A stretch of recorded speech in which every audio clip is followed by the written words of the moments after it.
Good morning, this is Shankar, and I'm talking about to you on predictive astrology. And I've talked about Jupiter and Mars and the positive impacts, and also given you a hint about the negative impacts, which I'll take up later. I'm talking about Jupiter and Venus today as a conjunction in 9th, 10th, 11th, and 12th house. These are very important houses. Jupiter and Venus in 9th house. Jupiter and Venus tend to form Ketu. So whenever Jupiter and Venus is in 9th house, is very good. You take care of your parents, you rise slowly and steadily in life, and you make a name for yourself. You can become a flag. You will be, you would be valued for. Jupiter and Venus in the 10th house again is good. It is good for your profession. It is good for money. It is good for prestige. It is good again for making you rise in life. Jupiter and Venus in 11th house also is good for gains, for gains in your material comforts, material wealth. Jupiter Venus in 12th house is excellent for all the things you want in life, in terms of luxuries, in terms of spending. You can only spend when you earn. I mean, if you don't earn, you don't spend. So that is important. Especially look at the planets which are 5th, 9th, and 7th, and they should not be negative to these planets. That would be important in terms of the Bhrigu Nadi system. But also take into consideration the planets, the 2nd, 12th of Jupiter and Venus. But more important is 5th, 9th, and 7th. And the planet, if there are any planets in the 6th house, if they don't have a countervailing effect, Jupiter and Venus in 9th, 10th, 11th, 12th houses, it will give you good results. But any planet which gives you good results will also give you negative results. Remember that. Jupiter, Venus in 9th house can create issues with relationships. You may get into a relationship at the age of 13 to 15 with a woman, or let's say before 18 you get a relationship which will be devastating. This is only when Jupiter and Venus in some way are not good. It will lead to this, and it will create problems. Jupiter and Venus in 10th house again is good, but here again, if Jupiter and Venus are afflicted and they don't have the potential in them, they would just money would come, money would go, and you would be literally kind of a kind of person who has nothing but showing that he has a lot. Jupiter and Venus in the 11th house is again not good for sexual issues. You may indulge into perverted things, perverted issues. It could be mostly related to sex. You could do things which are not wanted, and that will have a physical impact.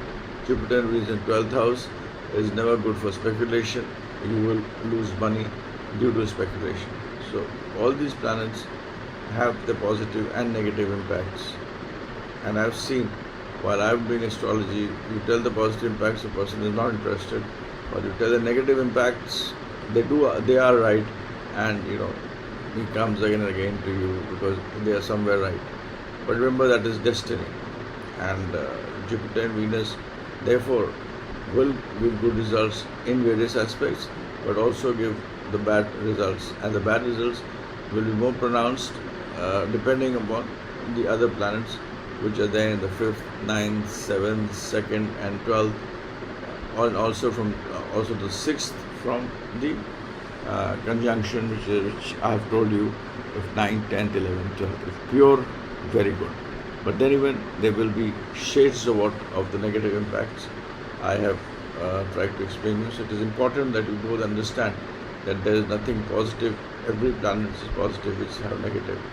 Jupiter and Venus in 11th house may give you a lot of money, may make you rich, make you successful, but make you perverted. I mean, that's something which happens after the sunset. Jupiter in 10th may, give you a false sense of pride and ego. You may have money, but just to show, but internally you will be X, but you will show that you're 10X. Jupiter and Venus in 9th house, you could get into a relationship at an early age before 18 that could have a lot of impact on you psychologically, as well as in loss of money and various other issues which will come up later in life. Jupiter and Venus in 12th house, I told you, not good for speculation. Anything which is related to speculation. It may give you other things which I have told you. But again, whenever we talk to a person who is there in front of you, you should always ask him in terms of, is this happening or this happening? The positive part of it and the negative part of it, because then you get an idea of what is prominent. I mean, there is a whole Shastra, Samudrik Sudha, which is related to palmistry, which is related to astrology, and they are related to the consciousness. So, but that is something which I'm trying to study, but I think I have to take another birth to connect everything. And perhaps with artificial intelligence and so many other things coming in, big analytics, astrology will become more relevant in underlying events at the end of the day. But this is what it is. This is how you have to do a prediction. I mean, you ask the person, and if you see that he's saying, no, I'm having problems, I have money, but I'm having problems in money, and issues are there, but he has come in a Mercedes, so it's just the shine which is there. I mean, just caution him. Jupiter and Venus in 12th house. If he's he may have money, but if he's in the business of speculation, in the business of shares, etc., caution him, because there's going to be a problem there. So this is how you have to see at horoscope, because every planet which is there has got a potency in it. Just like medicines have potency in it, planets have potency in it.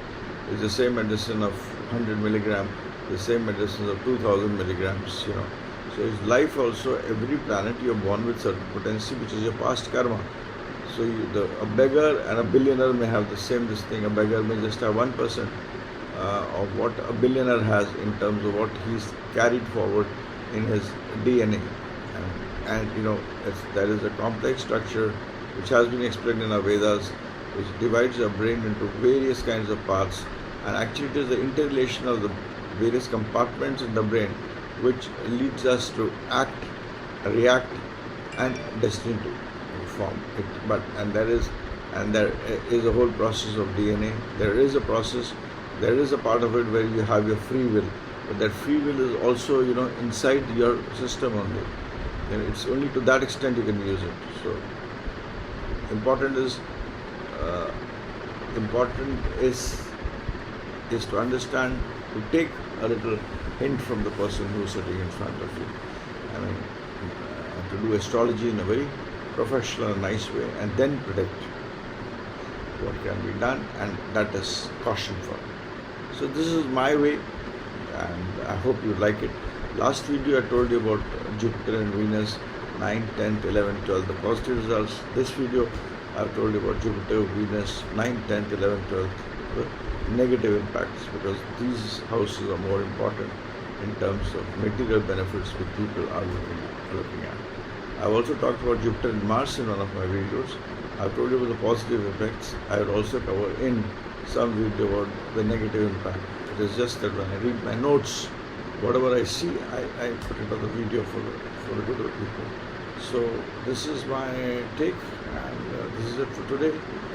I hope you liked the video. Anything which you have, which you have learned, which you have seen, or you experienced in terms of astrology, predictive astrology. I do not give much of predictions.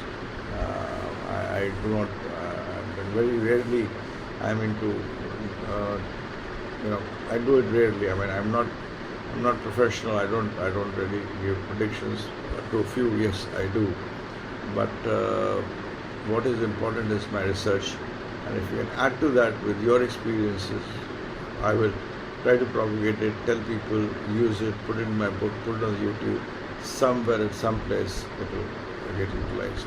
This is energy which we put, which is never lost.